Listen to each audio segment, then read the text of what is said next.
The story begins on an afternoon. Before exhuming a grave, the feng shui master would usually take a handful of soil from the surrounding area.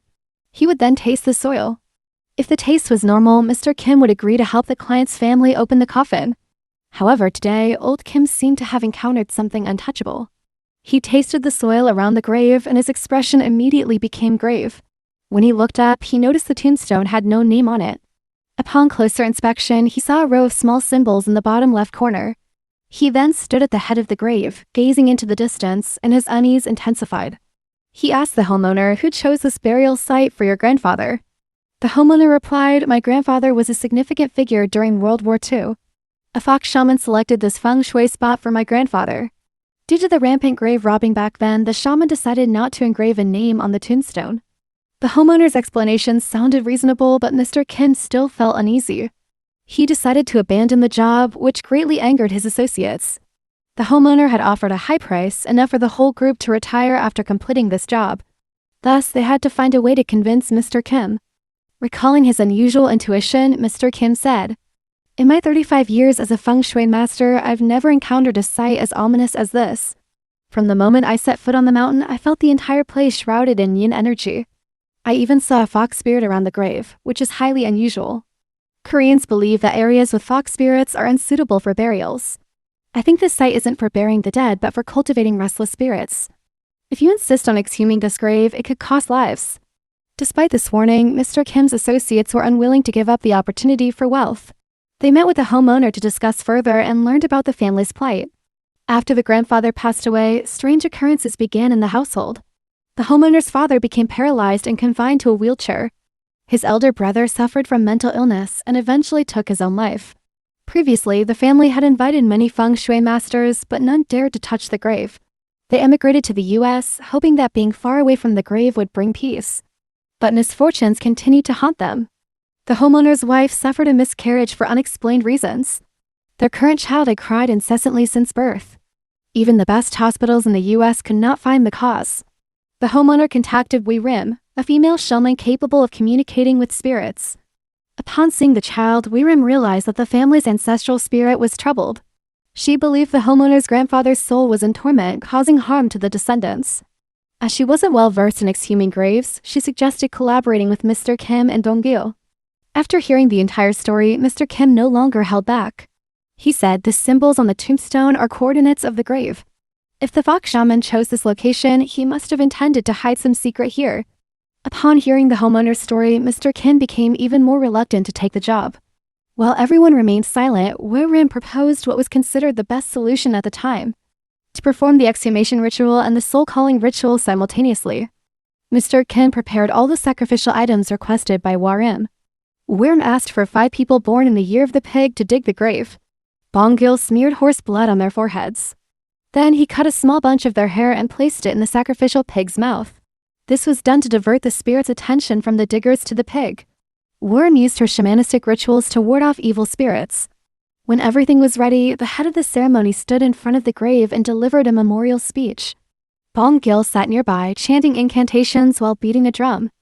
Hwa-rim cut her thigh with a knife, then placed her hand into a fire urn and smeared ash on her face. Next, she stabbed her own neck several times but emerged unscathed, proving she was under divine protection. The homeowner struck the grave with a spade a few times, officially commencing the exhumation. As the diggers worked, Hwa-rim continuously stabbed and slashed 5 sacrificial pigs. This was intended to protect the diggers from being targeted by malevolent entities. Mr. Kim, filled with anxiety, kept his eyes fixed on the grave. He feared that something uncontrollable might happen. After about half an hour, the diggers finally reached the wooden coffin. Mr. Kim and Yong-gun descended, immediately feeling a chilling cold envelop their bodies. They brushed off the dirt covering the coffin and uncovered a red cloth draped over it. While others noticed nothing unusual, Mr. Kim quickly recognized the situation. With his experience, he identified this as a Japanese burial practice. The red cloth bore the title and identity of the homeowner's grandfather. At that moment, Mr. Kim realized why the homeowner was willing to spend so much money on the exhumation. It turned out that the grandfather was not a Korean War hero but a traitor who sided with the Japanese fascists. This also explained why the tombstone bore no name. Pulling back the red cloth, they discovered the coffin was made of cypress wood, a material once reserved exclusively for royalty and aristocrats. The entire exhumation process went smoothly, without any abnormalities. This reassured Mr. Kim somewhat. When the coffin was brought out, Mr. Kim tossed a coin engraved with the image of a great general into the grave. This coin was meant to suppress the spirit. As the group left, Yong-gun reminded everyone not to eat meat that day. Afterward, they loaded the coffin onto a vehicle and prepared to leave the graveyard. However, as soon as they departed, the diggers began excavating the surrounding area. Hoping to find valuable burial items, they continued digging. While digging, a red and black snake suddenly emerged from the ground. The snake's head bore the face of a long-haired woman. Terrified, one of the diggers struck the snake with a spade, cutting it in half. The snake let out a harrowing scream that echoed across the mountain. Only Hwa-rim heard this eerie cry, but she didn't know what had happened. Looking up, she saw the previously clear blue sky suddenly shrouded in dark clouds. Strong winds began to blow, signaling ominous events ahead. As the vehicle carrying the coffin descended the mountain, a heavy rainstorm began. In Korean beliefs, cremating during rain is considered bad luck. It is thought to prevent the deceased spirit from reincarnating into a good family. Mr. Kim suggested storing the coffin in a hospital morgue until the weather cleared for cremation. The homeowner, though eager for immediate cremation, didn't want to harm his grandfather and agreed. Thanks to Yong-bin's connections, they found a nearby private hospital. He bribed the staff to temporarily store the coffin in the morgue. Knowing the coffin hadn't been opened, the staff member grew greedy. While everyone was out for a meal, he secretly attempted to pry open the coffin lid. Such an extravagant coffin must surely contain valuable items inside. But just as the coffin lid was pried open slightly, Hwa-rim and Bong-gil suddenly rushed in. They immediately stopped the person, but it was already too late. The spirit of the homeowner's grandfather escaped from the coffin, full of resentment. The intense hatred was so strong that Hwa-rim fainted on the spot. At the same time, in the US, the homeowner's father heard his father's voice calling to him. "My son, open the door for me." When he opened the door, a cold wind swept into the room. He heard eating sounds at the dining table, followed by the chill behind him. "You all enjoy the wealth I left behind while I remain cold and starving." The grandfather grabbed his son from behind and plunged his hand into his chest.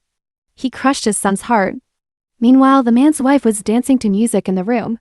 The grandfather entered, danced with his daughter-in-law for a moment, then pushed her to the floor and strangled her until she stopped breathing. Hwa-rim woke up from her fainting spell, blood dripping from her nose, but not seriously injured. She knew the spirit of the grandfather would continue to harm the family descendants. She urged Mr. Kim to protect the homeowner currently in Korea.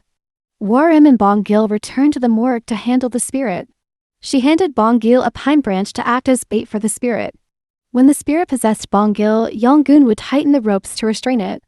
Hwa-rim began drumming and chanting the shaman summoning ritual. Soon, the pine branch in Bong-gil's hand fell to the ground. This indicated that the spirit had entered Bong-gil. They began conversing with the spirit. "Release your anger. Why are you so resentful? Share your grievances with us." The spirit replied, "I want to reunite with my descendants. I want to take them with me." Hwa-rim objected that is not allowed. At that moment, Bong-gil vomited, signifying the failure of Hwa-rim's summoning ritual. Meanwhile, Mr. Kim arrived at the homeowner's hotel room. He noticed the homeowner behaving oddly, having consumed 10 bottles of water. Mr. Kim said, "Your grandfather's coffin has been opened." But the homeowner kept repeating a strange phrase, "The fox bites through the tiger's waist." Mr. Kim was shocked and asked, "What do you mean?" The homeowner kept repeating in Japanese, "The fox bites through the tiger's waist." At that moment, Mr. Kim realized the grandfather's spirit had come for him. While Mr. Kim tried to analyze the phrase's meaning, the homeowner's neck twisted 180 degrees. With a cracking sound, the young homeowner died instantly. Seeing everything spiraling out of control, Mr. Kim no longer cared about the rain. He immediately ordered everyone to cremate the coffin. He instructed the homeowner's caretaker to contact the parents in the US for cremation permission. However, the homeowner's parents had also died, leaving no one to consult. Fortunately, the homeowner's aunt was still alive and unharmed. After learning that her grandson was killed by the spirit, she promptly agreed to the cremation. At the same time, the grandfather's spirit arrived at the hospital room of his great-grandchild to cause harm. He placed his hand on the baby's chest, causing vital signs on the monitor to fluctuate wildly. But as the coffin in Korea began cremation, the malevolent spirit dissipated. Shortly afterward, the child stopped crying and returned to normal. Mr. Kim thought it was all over, but something even more terrifying awaited. The gravedigger who had killed the red and black snake developed a strange illness. He went to the hospital for tests, which came back normal, but blood continually seeped from the corners of his eyes. With his wealth of experience, Mr. Kim investigated the matter immediately. He discovered that the snake was known as the water serpent woman in Japanese folklore. Anyone who touched it would fall severely ill or suffer grave misfortune.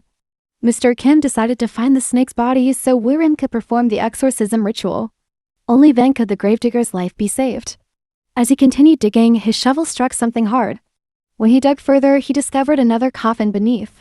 Although he had seen shared graves before, the way this coffin was buried was very unusual. The lower coffin was buried vertically, something Mr. Kim had never encountered before. He immediately called his teammates for assistance. When they had dug halfway, they noticed the exterior of the coffin was covered in barbed steel. It was unclear whether this was to deter grave robbers or to keep something inside from escaping. More disturbingly, the coffin was nearly 3 meters long, much larger than normal. Although the coffin was peculiar, the sun was setting, and they couldn't continue their investigations. They hurriedly carried the coffin down the mountain. On their way, they found a small temple and brought the coffin there. The temple's master, upon receiving offerings from Mr. Kim, agreed to store the coffin in a warehouse. To prevent any unexpected incidents, Hwa-rim scattered rice around the coffin and poured horse blood to create a strict protective barrier. When the homeowner's aunt arrived at the temple, she was also puzzled by the additional coffin found beneath her father's grave. Under Mr. Kim's questioning, she produced a photograph of her father with some Japanese men. She explained that the person who had chosen her father's burial site was a Japanese feng shui master known as the Fox. Hearing this, Mr. Kim immediately recalled the last words of a homeowner before his death. The fox bites through the tiger's waist. Now understanding that the fox was a feng shui master, he wondered what the tiger's waist referred to. The aunt admitted she knew no more than that. Before leaving, she requested Mr. Kim to handle the strange coffin. "I will cover the expenses on behalf of my nephew," she said. Afterward, Mr. Kim's team began the exorcism ritual for the snake. They planned to cremate the coffin the following morning. During dinner, the temple master shared an old story with Mr. Kim. Long ago, this place had been visited by a group of grave robbers. Their target was the anonymous graves atop the mountain. Even though the grave was unusual, Mr. Kim decided not to overthink it. He planned to deal with the coffin the next day and leave immediately. But while everyone was asleep, Bong-gil had a nightmare. He dreamt of the temple master standing on top of him, repeatedly lamenting. "My organs were taken by a monster." The master cried out. Realizing he was being attacked by an evil spirit, Bong-gil drew a talisman to dispel it. Feeling uneasy, he went to find the temple master but didn't see him in his room. Sensing something was wrong, he immediately woke Hwa-rim, who was sleeping in the car. As Hwa-rim prepared to get up, her grandmother's spirit held her hand back. "It's dangerous outside, you mustn't go," her grandmother warned. Hwa-rim's grandmother, a shaman herself, had always protected her. But Hwa-rim couldn't let Bong-gil face danger alone, so she decided to accompany him. When the two arrived at the warehouse, they found the coffin had been opened. Marks on the ceiling indicated that whatever was inside had burst through to escape. Nearby, they discovered the lifeless body of the temple master. Hwa-rim instructed Bong-gil to wake Mr. Kim and everyone else immediately. She stayed behind to investigate what had happened. Inside the coffin, Hwa-rim found an ancient helmet. As she glanced toward the door, she noticed a dark shadow lingering outside. Stepping cautiously, she was startled to see a figure over 2 meters tall standing in the doorway. At the same time, a voice boomed. "A human? I've come to retrieve my helmet." Hwa-rim hastily responded, No, I'm not human. I am your servant." "Is that so? Have you prepared fish and melons for me? Didn't you follow the Lord's orders? I've already slain the enemy general." Terrified, Hwa-rim tried to placate him. "I've prepared fish for you." Despite speaking in Japanese, the malevolent spirit realized she was human. Standing atop the roof, he shouted loudly, "You're human." Recognizing the danger, Hwa-rim panicked and fled outside. Hearing the commotion, Bong-gil rushed in and stabbed the malevolent spirit with an iron rod. But with his armored body and massive size, the malevolent spirit remained unharmed. "Run, get out of here," Bong-gil shouted as he tried to block the malevolent spirit's path. The malevolent spirit overpowered him and plunged a hand into his abdomen. When the malevolent spirit turned toward Hwa-rim, the light from a nearby Buddhist stupa caught his attention. He turned back, clasped his hands before the stupa, and began chanting prayers. Moments later, his body ignited, transforming into a ball of fire. When Mr. Kim and Yong-gun arrived, they were stunned by the scene before them. The malevolent spirit, now a fiery orb, circled the sky as if searching for its home. After a few rounds, the fireball flew toward a specific direction. Seeing Bong-gil on the brink of death, they rushed him to the hospital. Although doctors managed to save his life, his internal organs and spine had suffered severe damage. He had to remain hospitalized for continued monitoring and awaited a final prognosis. Upon hearing the term spine, Mr. Kim recalled a mural he'd seen at the temple. The mural depicted the Korean peninsula split by the 38th parallel, also referred to as the spine. Remembering this, Mr. Kim realized something significant. He immediately drove back to the temple to search for clues. After rummaging around, he discovered a feng shui journal in a drawer. Upon examining it, he found a photograph of a group labeled grave robbers. The journal revealed that this group wasn't grave robbers but patriotic feng shui masters. Mr. Kim finally understood the true meaning of the phrase, "The fox bites through the tiger's waist." He decided to return to the mountain grave to search for the iron stake or related items. While digging, he was horrified to discover that the malevolent spirit had returned. Fortunately, the sunlight rendered the spirit powerless at that moment. Upon returning, Mr. Kim discussed his findings with the group. He explained that before the Korean peninsula was divided, its shape resembled a tiger. The grave's location was right at the waist of the tiger. The Japanese feng shui master, known as the fox, had driven an iron stake into the spot. The purpose was to destroy the destiny of the entire Korean peninsula. This was the meaning behind the phrase, "The fox bites through the tiger's waist." The patriotic feng shui masters realized this scheme and took refuge at the nearby temple. They awaited an opportunity to remove the iron stake and break the curse.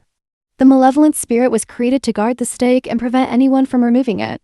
Mr. Kim believed that if the stake wasn't removed, the fate of both Korea and the peninsula would collapse. He declared, for the future generations, we must remove this cursed iron stake. If successful, the malevolent spirit would also be destroyed. Seeing Mr. Kim's determination, Hwa-rim and Yong-gun, after much internal conflict, agreed to help. Hwa-rim mentioned that while defeating the malevolent spirit was impossible, she had a way to stall it temporarily. For safety, she inscribed protective scriptures on everyone's bodies to ward off attacks from the malevolent spirit. By the time everyone reached the mountain, night had fallen. They scattered fish that the malevolent spirit liked to eat along the path leading to an ancient tree. At 2 a.m., a large hand emerged from the ground, picking up each fish and putting it into its mouth. Hwa-rim immediately ignited the piles of dry grass she had prepared and stuffed them into the tree's roots. White smoke enveloped the area around the tree. The malevolent spirit arrived, realizing his helmet was missing from the temple. He heard a voice echo, "My mountain is lively tonight, isn't it?" The malevolent spirit asked, "Is this mountain yours?" The voice replied, "That's right. This is my mountain." The malevolent spirit, puzzled, asked, "Then why don't I hear the sounds of gunfire and swords?" Hwa-rim calmly responded, "That's because the war is over."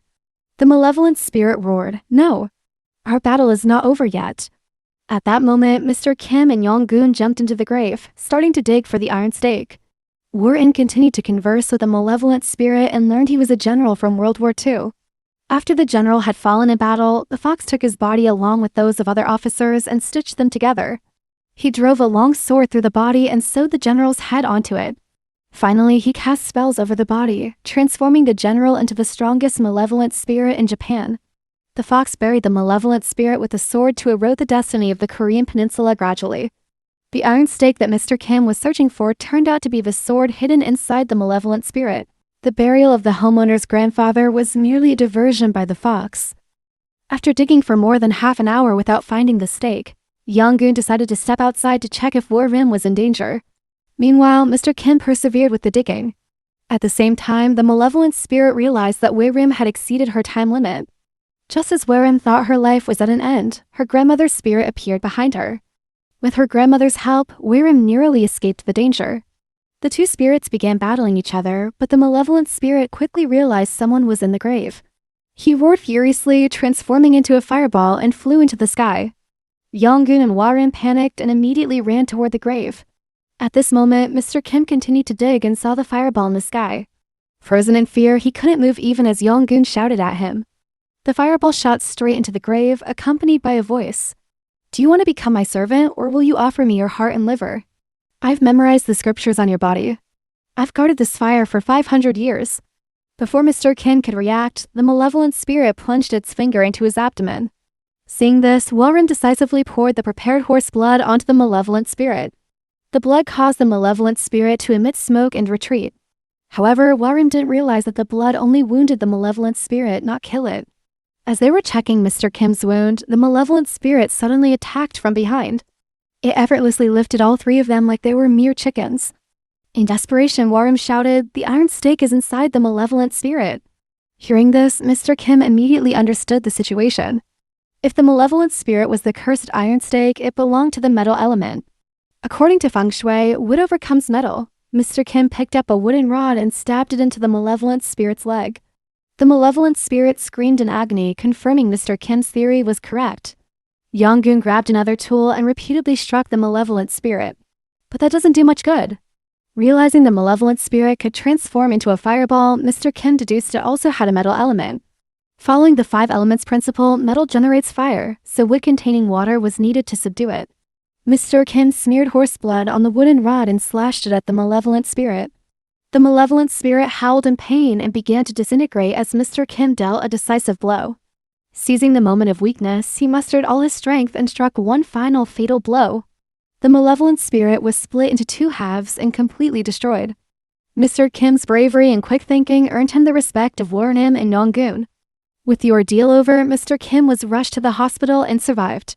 He became friends with Bong-gil in the hospital as they both recovered. The mysterious deaths over the past few days were attributed to wild bears by the police. Thank you for watching this film. If you enjoyed it, please give it a like and subscribe to the channel. Goodbye and see you again.